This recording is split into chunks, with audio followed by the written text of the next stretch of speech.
이처럼 여호와께서는 이스라엘 사람들이 강을 건널 때까지 요단강을 마르게 하셨습니다.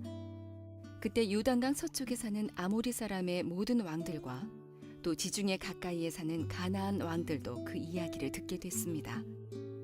그들은 그 이야기를 들은 후 몹시 두려워했고 이스라엘 사람들과 마주치는 것을 너무나 무서워하게 됐습니다.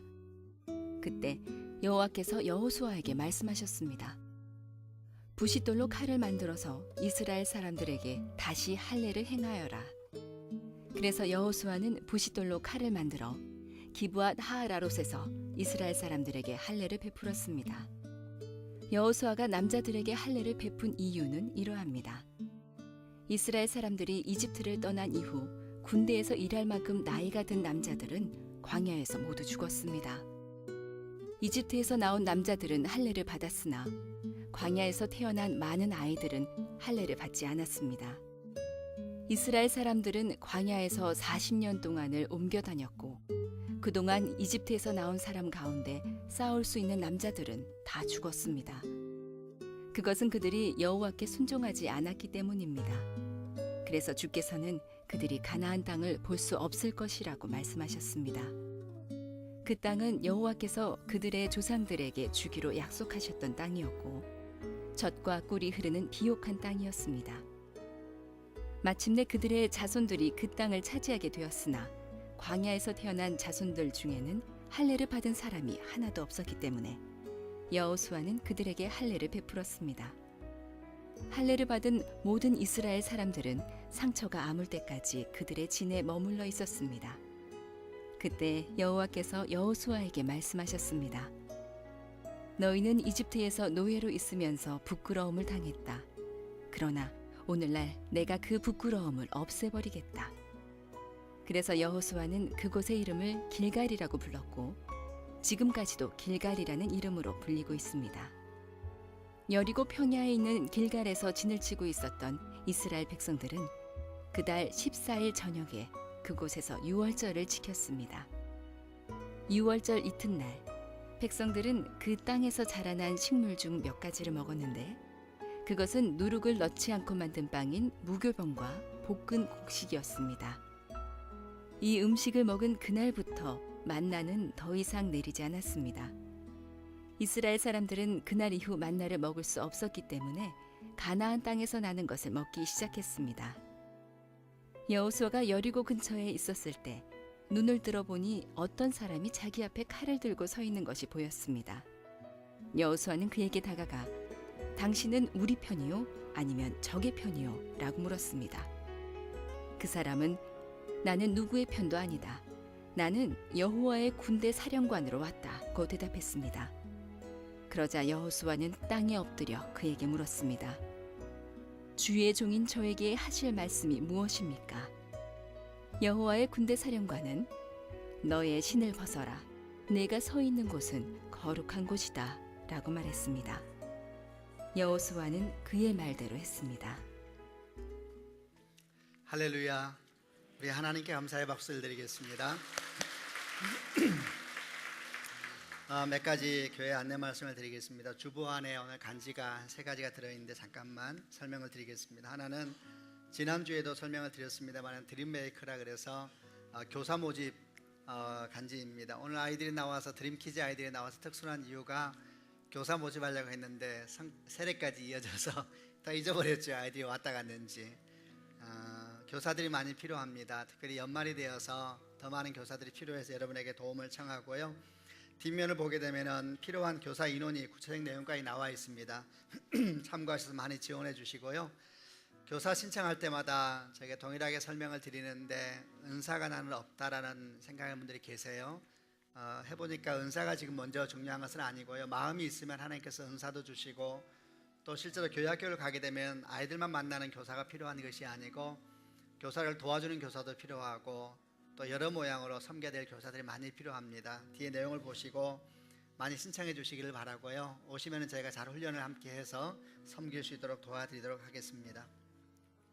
또 한 가지는 이렇게 약간 작게 되어 있는 간지입니다. 내 삶의 반전 예수 그리스도라는 제목으로 되어 있는데 교회에서 여러분 성경 공부 또 양육을 위해서 여러 가지로 계획을 많이 하고 진행을 하고 있는데 조금 설명을 드리면은 학기 중에는 저희가 제자 양육반하고 통큰 통독을 운영하고 있고요.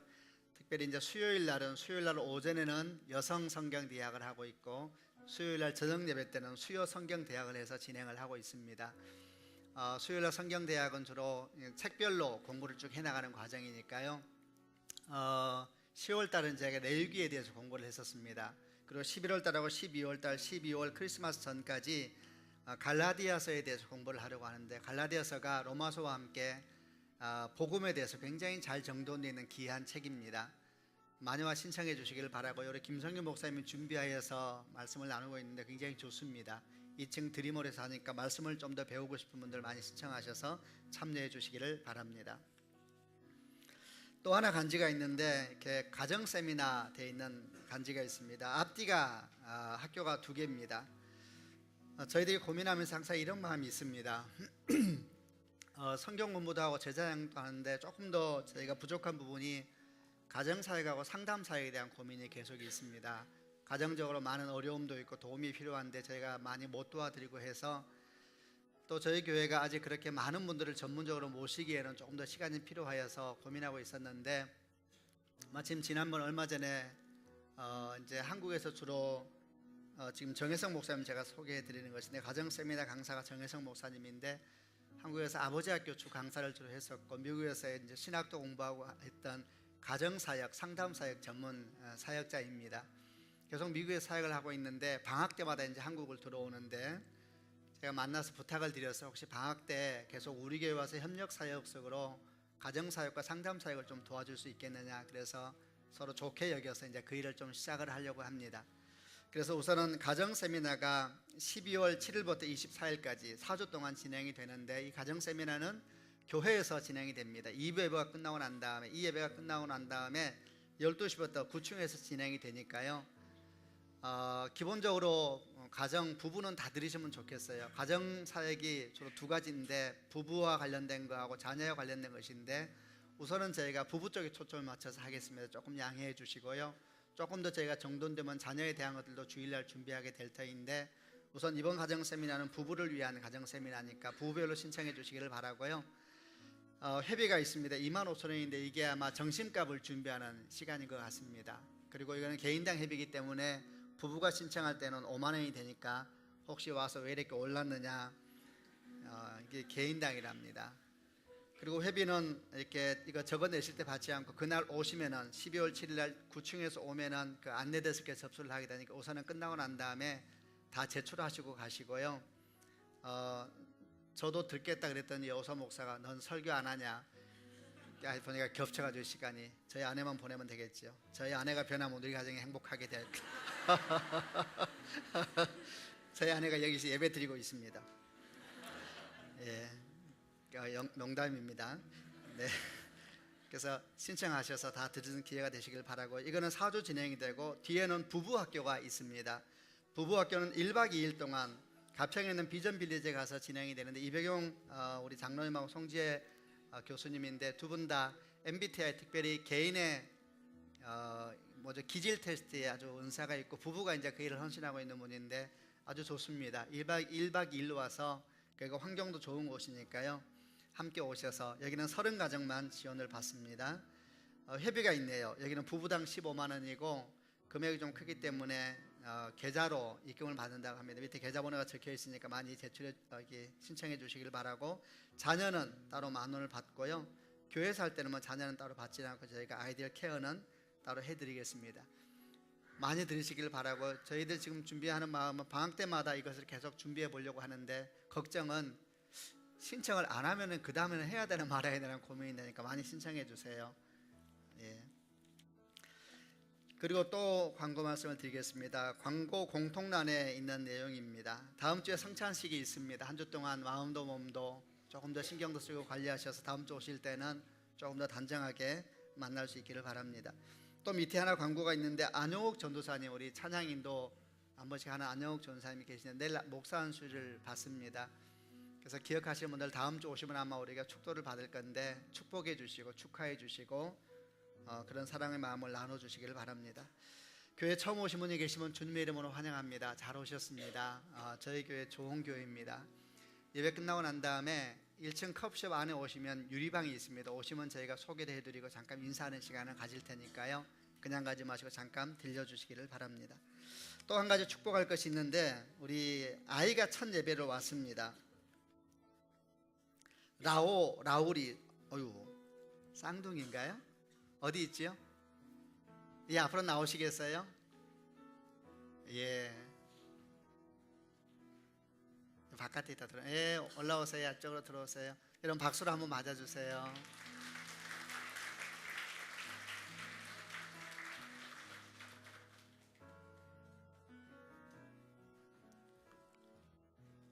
아이가 원래 하나 있었는데 쌍둥이가 낳군요. 예, 쌍둥이 나올 줄 알았어요? 몰랐어요? 그래요. 인생은 모르죠. 예. 누가 라오예요? 얘가 라울이 남자 쌍둥이네요. 너무너무 축하합니다. 4개월 됐고요. 기도 제목이 아주 단순하네요. 키우느라고 기도 제목은 단순하게 하나님 안에서 몸과 마음 건강하고 지혜롭고 행복하게 성장하도록 도와주세요. 아멘. 제가 잠깐 기도할게요. 존귀하신 아버지 하나님, 주님의 이름으로 귀한 라오와 라우리를 축복합니다. 아버지 하나님, 주님 말씀처럼 모든 생명은 주께로부터 시작되었는데 주께서 이 가정을 귀히 여기시고 은총을 베푸시사 귀한 자녀를 더하여 주셨습니다. 아버지 하나님, 주님께 올려드립니다. 하나님의 귀한 자녀의 이혼이 은총의 은총을 더하여 주옵소서. 지혜롭게 하여 주시고 건강하게 하여 주시고 만남의 은총을 주시고 무엇보다 내면에 진리가 가득한 아이로 잘 성장하게 하여 주시옵소서.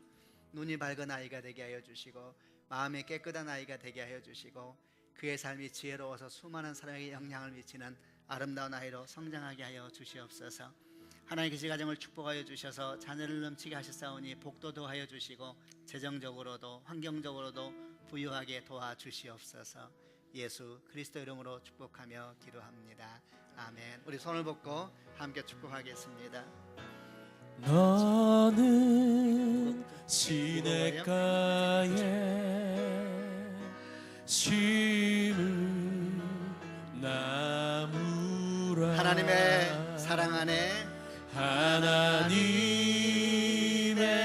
사랑 안에 믿음 뿌리 내리고 주의 뜻대로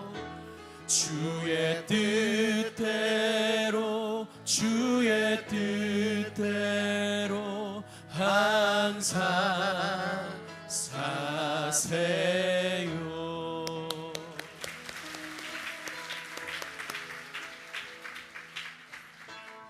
예, 교회에서 준비하는 선물도 받아가시길 바랍니다. 네, 고맙습니다. 우리 가슴에 손을 얹고 믿음을 고백하고 함께 말씀을 나누도록 하겠습니다. 제가 먼저 고백하겠습니다. 하나님은 나를 사랑하십니다. 나는 그 사랑 안에 있습니다. 하나님은 오늘 나에게 말씀하실 것입니다. 그 말씀에 능력이 있습니다. 그 말씀에 생명이 있습니다. 나의 마음을 하나님께 열겠습니다. 나의 생각을 예수님께 집중하겠습니다. 들은 만큼 변합니다. 들은 만큼 행복해집니다. 아멘. 다시 한번 여러분 축복합니다. 주님의 은혜와 축복이 여러분과 함께 하시기를 바랍니다. 이스라엘 백성들이 하나님의 은혜 가운데서 출애굽하고 난 다음에 40년 동안 광야의 시간을 보냈습니다. 그리고 40년이 지나고 난 다음에 드디어 요단강에 이제 약속의 땅을 바로 앞두고 요단강에 왔는데 거기에서 주께서 기적적으로 강을 가르셔서 그 강 사이로 난 마른 땅으로 가나안 땅에 들어가게 하셨습니다. 놀라운 기적이기 때문에 하루아침에 가나안 전역에 소문이 퍼지게 되었고 가나안만이 아니라 주변에 있는 모든 나라들 가운데 그 민족에 하나님께서 함께 하신다라는 소문이 퍼지게 됐습니다. 주변 민족들에게는 두려움을 그리고 이스라엘 백성들에게는 큰 용기를 더하여 주는 사건이었습니다. 이제 그들은 길갈이라는 땅에 머물게 되어서 이제 전쟁을 바로 앞에 두고 있었고 여리고성이 바로 앞에 있는 상황이었습니다. 이제 단숨에 전쟁을 시작하여서 약속의 땅을 자기 것으로 취하면 이제 약속이 하나하나 성취되어지는 그런 시점이었습니다. 근데 하나님께서 이 중요한 시점에 바로 이제 전쟁을 시작하면 되는 상황에서 아주 전쟁보다 더 중요한, 지금부터 일어날 정복보다 더 중요한 일을 하시는 몇 가지 사건들이 기록이 되기 시작하는데, 그것이 오늘 저희가 보려고 하는 여호수아 5장에 나오는 말씀입니다. 우리는 이 말씀을 묵상하면서 전쟁보다 중요한 것이라는 제목을 가지고 우리가 참된 승리자가 되기 위하여서, 하나님이 약속하신 약속의 땅을 내 것으로 만들기 위하여서 우리에게 필요한 것이 무엇인가 묵상하는 시간을 가져보려고 합니다. 이스라엘 백성들이 약속의 땅을 향해서 걸어간 여정은 우리의 믿음 여정과 아주 비슷한 것입니다. 성경을 보게 되면 창세기 12장 1절에 우리의 믿음의 조상인 한 사람을 세움으로 말미암아 믿음의 여정을 시작하도록 하셨는데, 그 사람 이름이 아브라함이었습니다. 그때도 주께서 말씀하셨습니다. 너는 너의 본토 친척 아비 집을 떠나 내가 너에게 지시할 땅으로 가라, 이렇게 말씀하시면서 본토 친척 아비 집, 지금까지 모든 삶을 떠나고 모든 가치관을 떠나고 모든 인생의 목표를 떠나서 내가 너에게 이제 가르쳐줄 인생의 방향, 내가 너에게 가르쳐줄 인생의 가치관, 내가 너에게 가르쳐줄 인생의 꿈을 향해서 걸어가라, 이렇게 말씀하시면서 내가 너에게 줄 땅이라고 표현을 하고 있는 것입니다. 저는 이 말씀 묵상할 때마다 항상 이런 마음에 기쁨이 듭니다. 하나님께서는 내게 줄 땅이 있으시다. 여러분, 부름받은 모든 사람은 주께서 주시고 싶은 약속의 땅에 있는 것을 믿는 축복이 있기를 바랍니다. 하나님께서 우리에게 주고 싶은 은총이 있습니다. 여러분, 이 일은 전혀 이상한 것이 아닙니다. 그런데 이 은총의 땅을 우리 것으로 만들기 위하여서는 오늘 제가 나누려고 하는 말씀에 귀를 기울여야 합니다. 왜냐하면 그 땅을 내 것으로 만드는 이것보다 더 중요한 것들이 우리 가운데 있기 때문이고, 만약 우리가 이걸 먼저 취하고 마음에 분명히 할 수만 있다면 약속의 땅을 우리 것으로 만드는 것, 우리의 삶의 자리를 약속의 땅으로 만들어가는 것은 전혀 어려운 일이 아니기 때문에 그렇습니다. 그 세 가지에 대한 얘기를 하나하나 이야기를 해보려고 합니다. 먼저 여호수아 5장 2절부터 9절까지 말씀을 같이 한번 읽어보겠습니다. 제가 먼저 2절 말씀 읽겠습니다. 그때 여호와께서 여호수아에게 말씀하셨습니다. 부싯돌로 칼을 만들어서 이스라엘 사람들에게 다시 할례를 행하여라.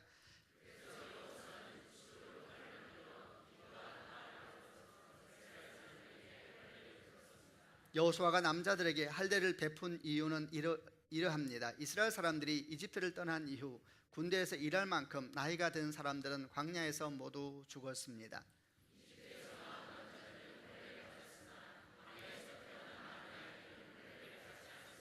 이스라엘 사람들은 광야에서 40년 동안을 옮겨 다녔고, 그동안 이집트에서 나온 사람 가운데 싸울 수 있는 남자들은 다 죽었습니다. 그것은 그들이 여호와께 순종하지 않았기 때문입니다. 그래서 주께서는 그들이 가나안 땅을 볼 수 없을 것이라고 말씀하셨습니다. 그 땅은 여호와께서 그들의 조상들에게 주기로 약속하셨던 땅이었고 적과 꿀이 흐르는 비옥한 땅이었습니다. 마침내 그들의 자손들이 그 땅을 차지하게 되었으나 광야에서 태어난 자손들 중에는 할례를 받은 사람이 하나도 없었기 때문에 여호수아는 그들에게 할례를 베풀었습니다. 할례를 받은 모든 이스라엘 사람들은 상처가 아물 때까지 그들이 진에 머물렀습니다. 그때 여호와께서 여호수아에게 말씀하셨습니다. 너희는 이집트에서 노예로 있으면서 부끄러움을 당했다. 그러나 오늘날 내가 그 부끄러움을 없애버리겠다. 아멘. 그래서 여호수아는 그곳의 이름을 길갈이라고 불렀고 지금까지도 길갈이라는 이름으로 불리고 있습니다. 첫 번째, 하나님께서는 우리가 약속의 땅을 내 것으로 만들기 위해서 먼저 필요한 것이 뭐냐면 할례를 행하라, 이렇게 말씀을 하십니다. 할례에 대한 이야기는 성경에서 아주 중요한 주제 중에 하나입니다. 성경에 처음 할례에 대한 이야기가 나오는 것은 창세기 17장에서 처음 등장을 합니다. 이 할례는 언제 등장을 했냐면 하나님께서 아브라함하고 약속을 하십니다. 언약을 맺으시는데 이 언약의 내용이 뭐였냐면, 나는 이것이 너와 세우는 언약이다, 이렇게 말씀하시면서 너는 여러 나라의 조상이 될 것이다. 내가 너를 여러 나라의 조상으로 만들었으니 이제부터 너의 이름은 아브라함이 아니라 아브라함이 될 것이다. 나는 너에게 많은 자손을 줄 것이다. 너를 여러 나라 위에 세우고 너에게서 왕들이 나올 것이다.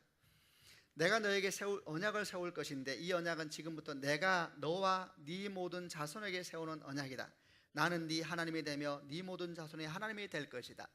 하나님께서 아브라함에게 약속을 하십니다. 나는 너의 하나님이 될 것이고 너는 내 백성이 될 것이다. 그뿐만 아니라 너의 자손도 나의 백성이 될 것이고 나는 너의 자손의 하나님도 될 것이다. 그리고 너와 너의 자손을 통하여서 이 땅이, 이 민족이 크게 부흥하게 될 것이다. 이런 약속을 아브라함에게 하여 주십니다. 근데 이 약속을 약속으로 끝나지 아니하고 하나님께서 이 약속의 증거 중에 하나로 아브라함에게 어떤 일을 행하게 하시는데 그게 할례라는 것이었습니다. 하나님 말씀하시기를 남자의 양피를 베어라 이러면서 남자로 태어난 아이들은 8일째가 되었을 때에 모든 이스라엘 남자들은 할례를 행하여서 살에 몸에다가 증거를 남기라 그랬습니다. 그리고 이 증거가 너와 나 사이의 언약의 증거니라 이렇게 이야기를 합니다. 이것의 할례의 시작이었습니다. 하나님과 아브라함의 맺은 언약의 상징, 그 언약이 몸에 새겨진 그런 증거로 할례라는 것이 성경에 등장하게 되었습니다. 그래서 지금도 유대인들은 할례를 행합니다. 유대인 아이들은 남자가 태어나게 되면 8일째가 되었을 때 랍비에게 데려가서 그 아이의 남자의 양피를 베고 그러므로 말미암아 그 아이가 하나님의 자녀라는 것을 확인하는 시간을 갖습니다. 이것은 굉장히 중요한 의식이어서 유대인들은 할례를 행할 때에 모든 가족들이 모여서 축복할 뿐만 아니라 할례를 행하고 난 다음에 그 아이에게 이름을 부여합니다. 그 아이가 이제 드디어 사람으로서 또 하나님의 백성으로서 인생을 시작하게 되었다. 태어남으로 말미암아 생명은 시작되었지만 약속을 받은 백성이 됨으로 말미암아 그가 이스라엘 백성이 되었다라는 의미로 지금도 8일째가 되면 할례를 받고 있는 겁니다. 그런데 이 할례는 구약에서 끝나지 아니하고 신약으로 넘어와서 조금 더 분명한 모습으로 정도이 되기 시작하는데 그것을 할례의 완성에 대한 설명으로 성경에 나옵니다. 로마서 2장 28절부터 29절에는 이 할례가 오늘날 어떻게 완성되었는가 설명을 하고 있는데 로마서 2장 28절과 29절을 같이 한번 읽겠습니다. 제가 28절 읽겠습니다. 그러므로 겉모습만 유대인인 사람은 진정한 의미에서 유대인이 아닙니다. 그리고 몸에만 행해진 할례는 진정한 의미에서 할례가 아닙니다. 29절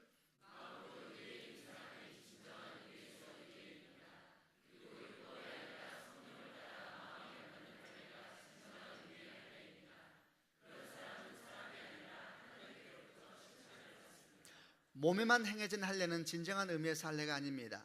율법이 아니라 성령을 따라 마음에 받는 할례가 진정한 의미의 할례입니다. 이렇게 말씀을 하면서 몸에 새겨진 할례가 신약에 와서 마음에 새겨진 할례로 완성된다 이렇게 설명을 합니다.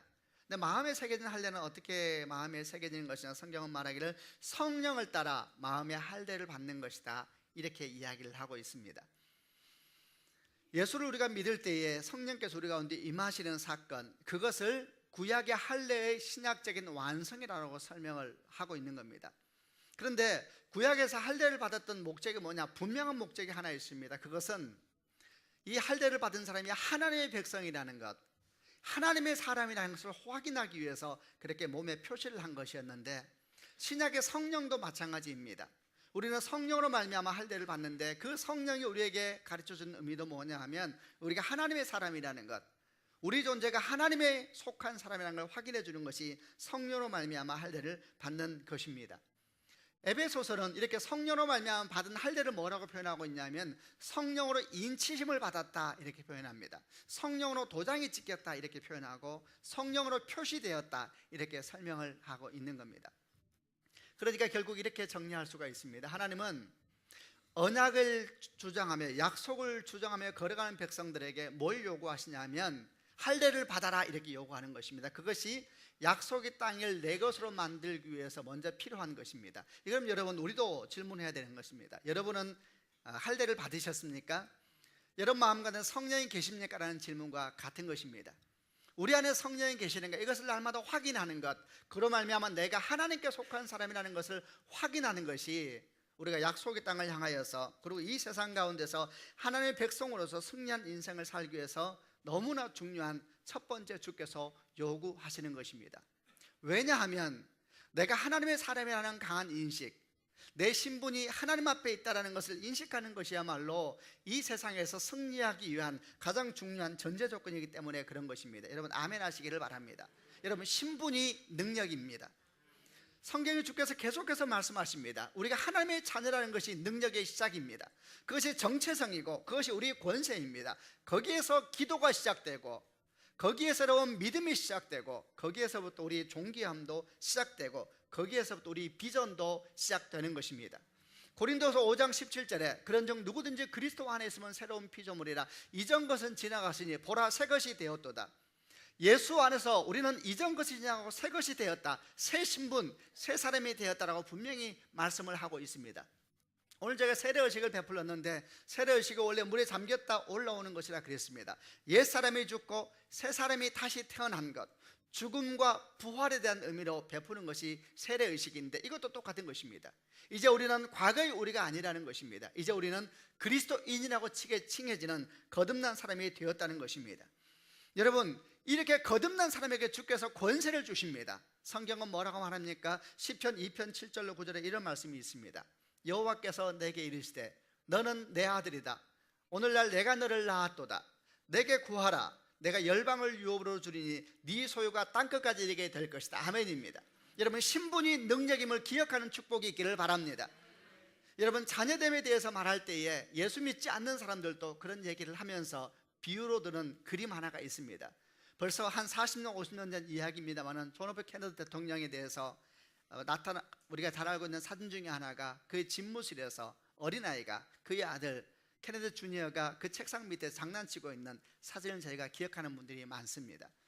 그가 대통령에 있을 때에 그 집무실에서는 세계적인 큰 일들이 결정되고 세상에서 유명하다는 사람들은 다 그곳에 들어와서 함께 모여서 회의하는, 그것은 아무나 들어갈 수 없는 곳일 겁니다. 검증된 사람만 들어가고 초청된 사람만 들어가고 확인된 사람만 들어가고, 그리고 그 집무실에 들어간다는 것은 특별한 영광이었을 겁니다.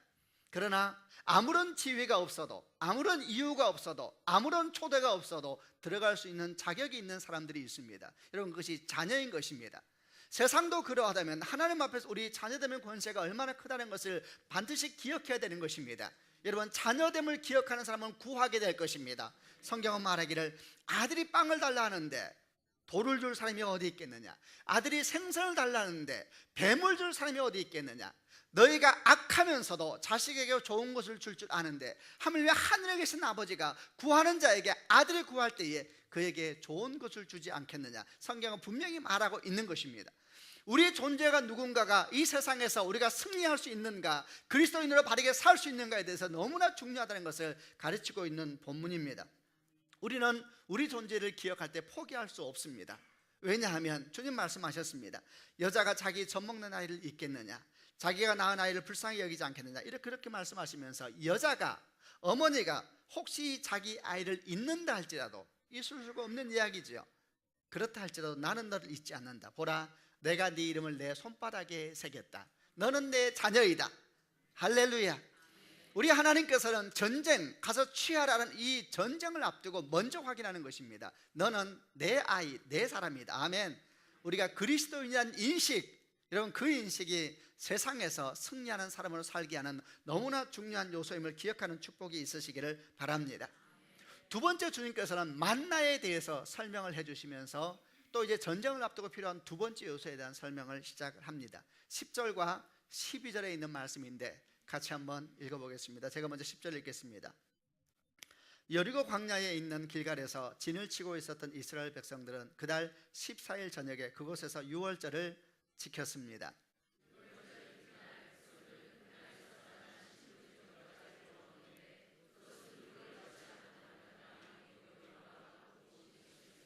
(12절은) 같이 읽겠습니다. 만나는 더 이상 내리지 않았습니다. 이스라엘 사람들은 그날 이후 만나를 먹을 수 없었기 때문에 가나안 땅에서 먹는 것, 만나라는 단어가 등장을 하는데 이스라엘 백성이 길갈에 들어가서 지금 머물고 있는 지역입니다.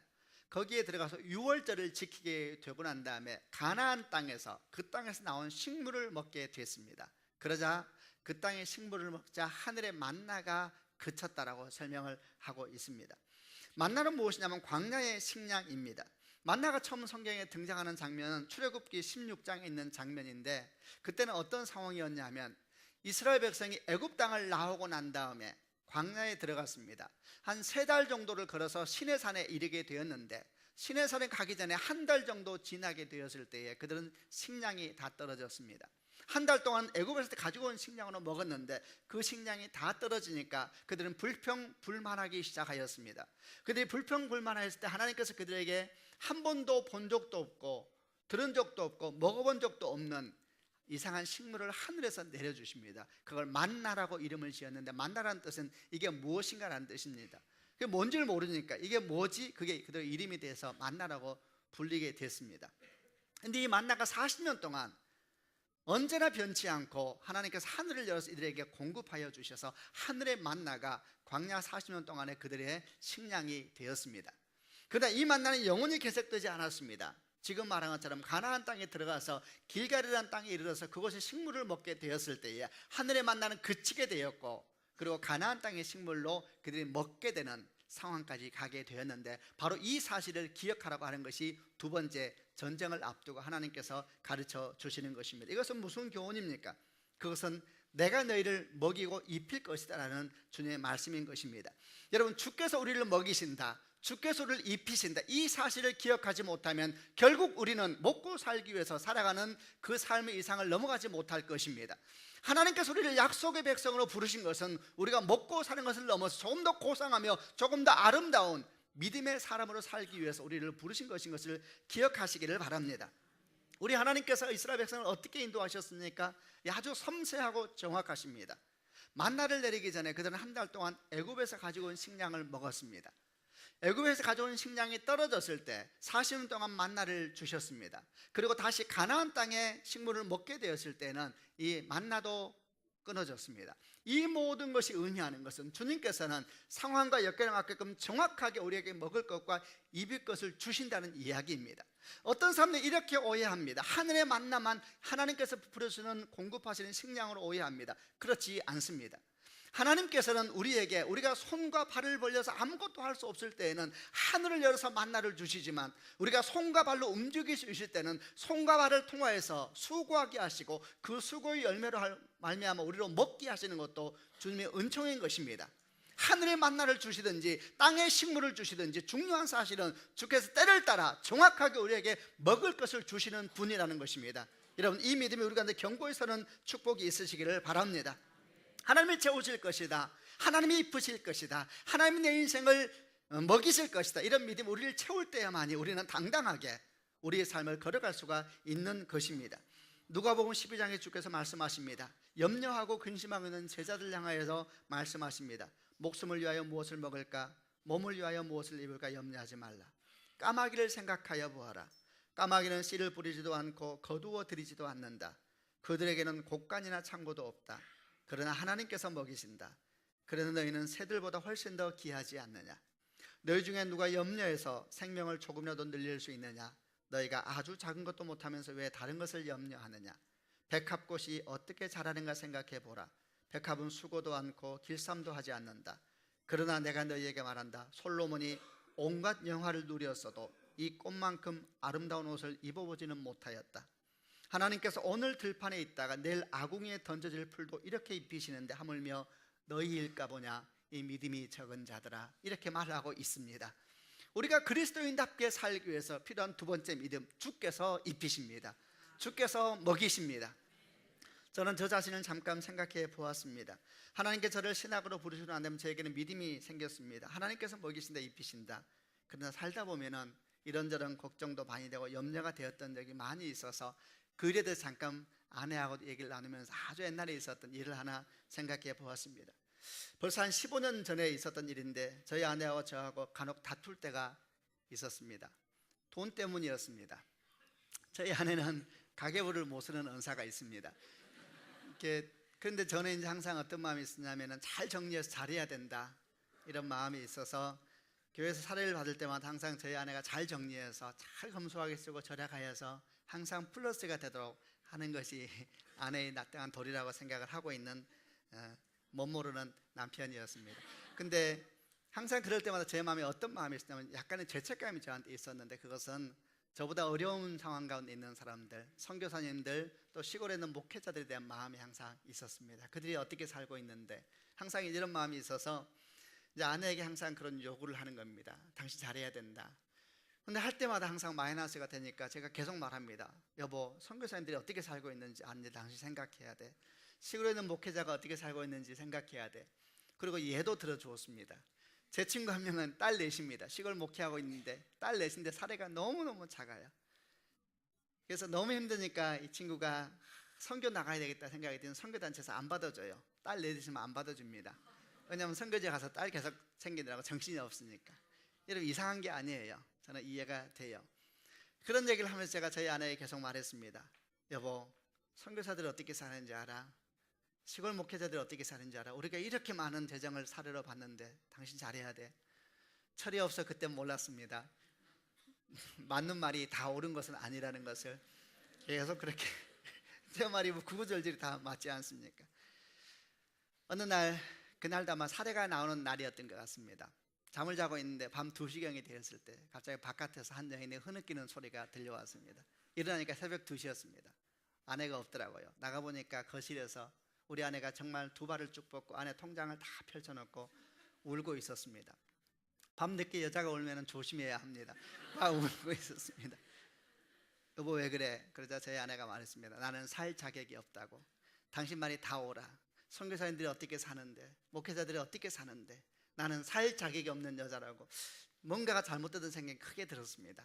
그러나 저는 제 말이 구구절절이 옳으니까 다 맞다고 생각을 했습니다. 그러나 뭔가가 잘못됐구나 이런 생각만 계속 들었는데 하나님께서 어느 날 참으로 특별한 모습으로 저한테 말씀을 해 주셨습니다. 저하고 똑같은 고민을 하고 있는 목사 부부가 있었습니다. 그들도 매일 그러는 거예요.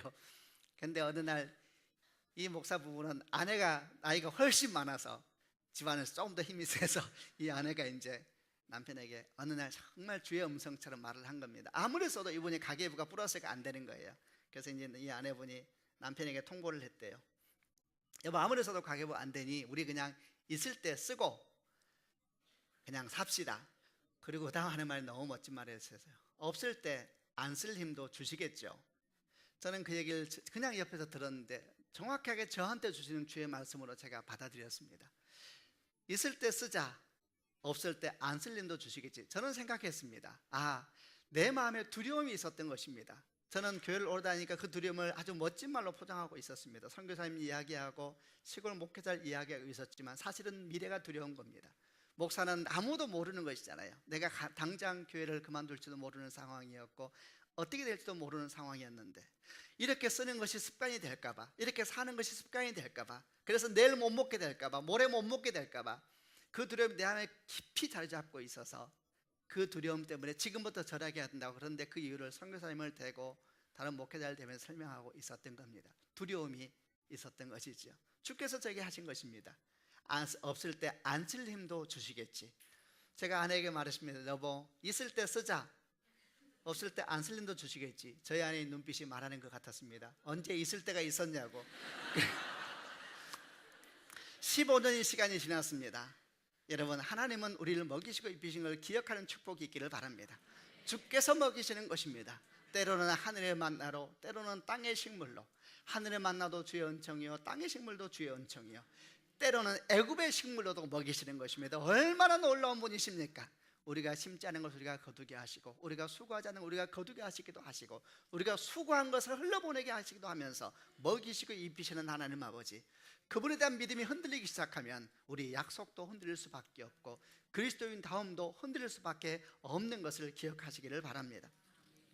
세 번째, 또 전쟁을 앞두고 주님께서 기억하기 원하시는 한 사건을 일으키시는데 그것이 13절부터 15절에 나오는 말씀입니다. 제가 먼저 13절 말씀을 읽어보겠습니다. 여호수아가 여리고 근처에 있었을 때에 눈을 들어보니 어떤 사람이 자기 앞에 칼을 들고 서 있는 것이 보였습니다. 여호수아는 그에게 다가가 당신은 우리 편이요 아니면 적의 편이요 라고 물었습니다.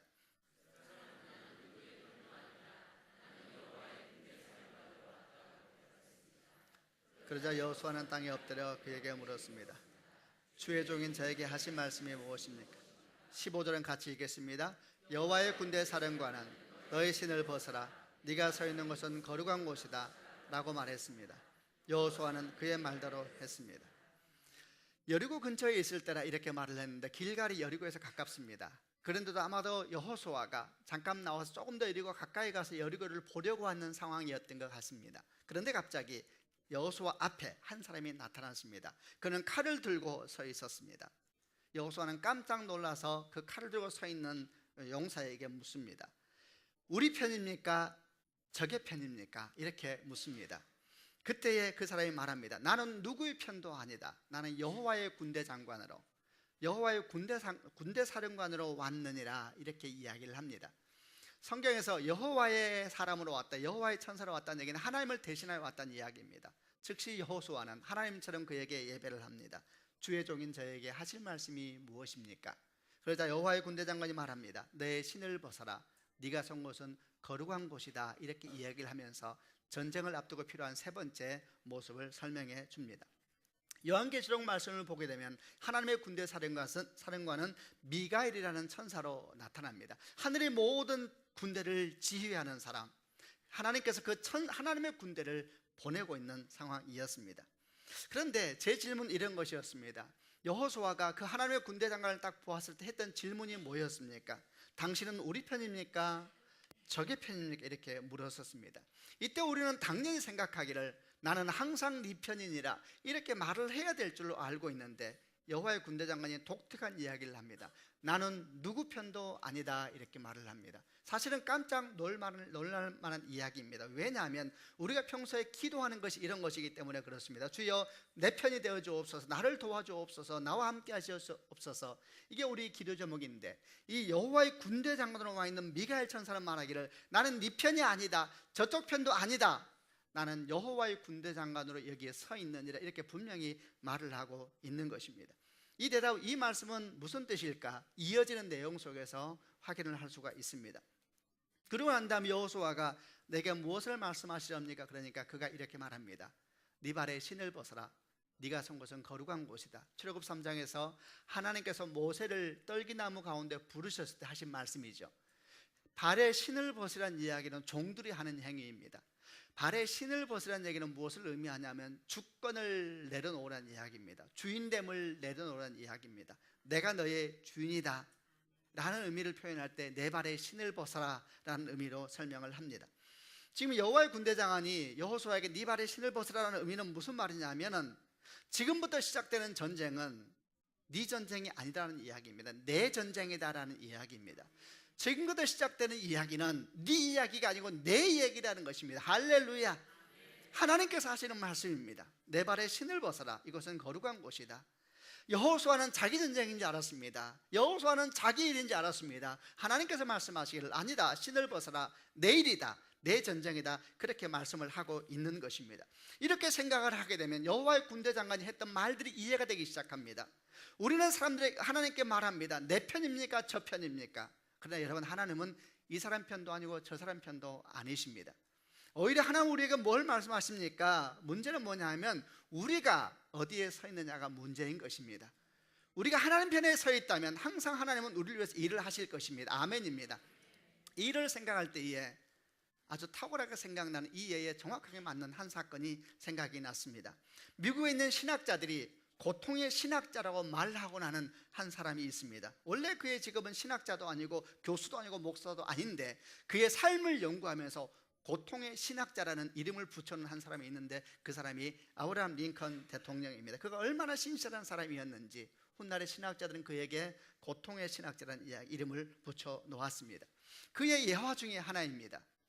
남북정쟁이 일어났을 당시에 북부를 대표하는 것이 링컨 대통령이었고 남부를 대표하는 위대한 사람이 리 장군이라는 사람이었습니다. 굉장히 위대한 장군이었죠. 그런데 둘 다 독실한 크리스찬이었습니다.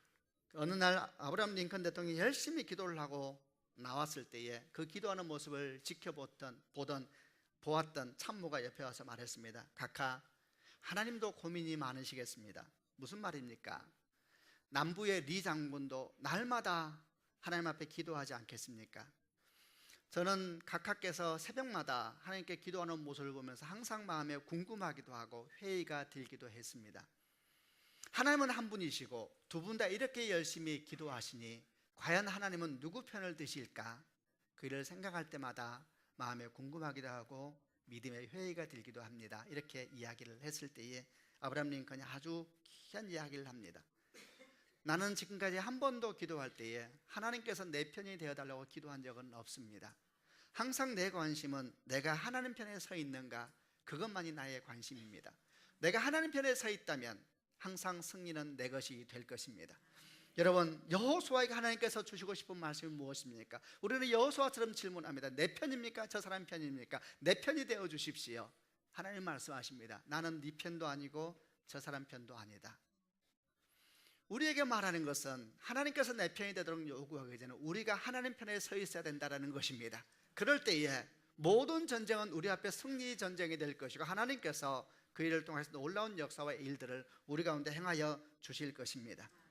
이제 말씀을 마무리하겠습니다. 사랑하는 성도 여러분, 이스라엘 백성들이 약속의 땅을 점령하는 사건은 오늘날 우리의 삶에도 동일하게 반복되고 있습니다. 우리에게 주어진 삶의 자리에서 우리는 그리스도인답게 승리할 수 있을 것인가? 우리에게 주어진 가정과 우리에게 주어진 직장과 이 땅 이민족 가운데 승리하는 백성으로 거룩한 영향력을 가진 백성으로 오늘도 설 수 있을 것인가? 우리 질문 앞에 주께서 오늘 세 가지를 말씀하십니다. 너는 첫째 그리스도인이다. 아멘.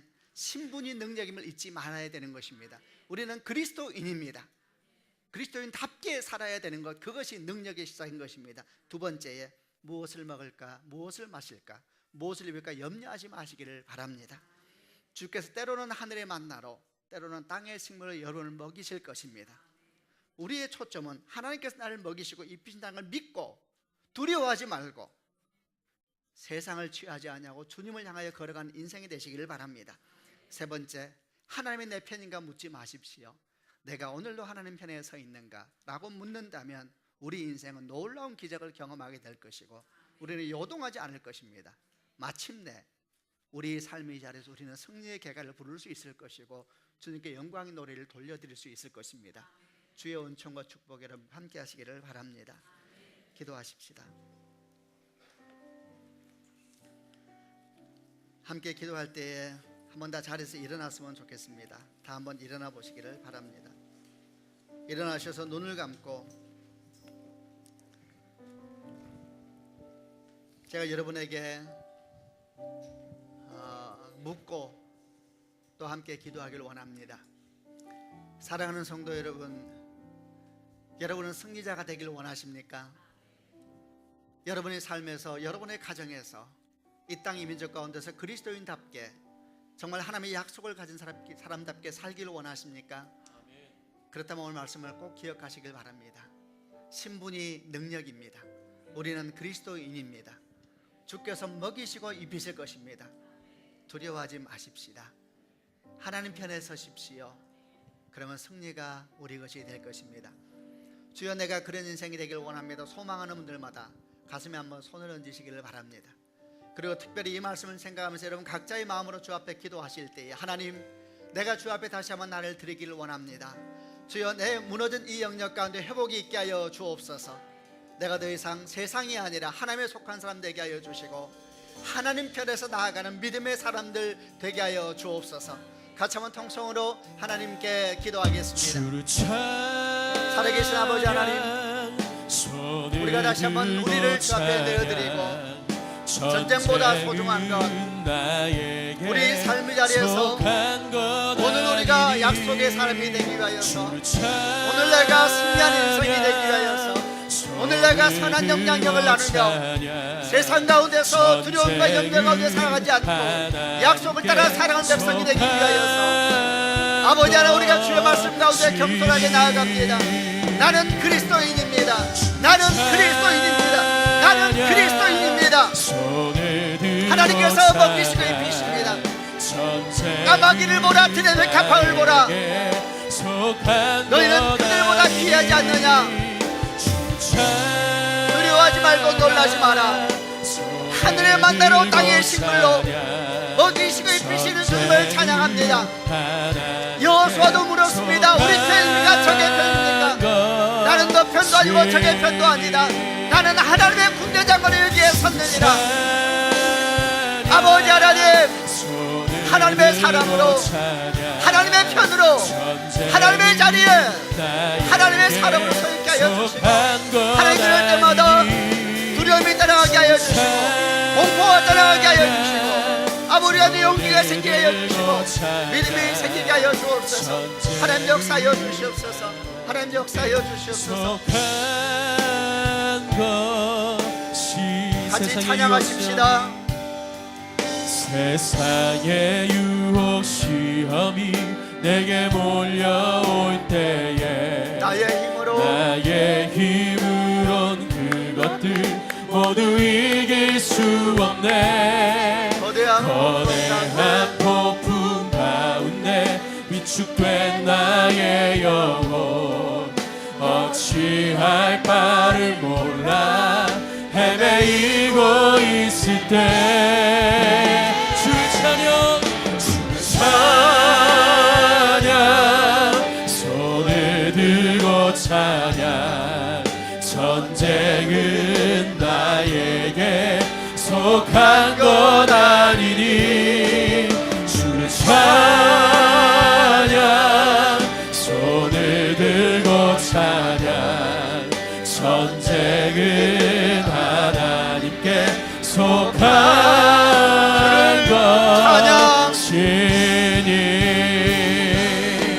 주를 찬양 손을 들고 찬양 전쟁은 나에게 속한 것 아니니 주를 찬양 손을 들고 찬양 전쟁은 하나님께 속한 것이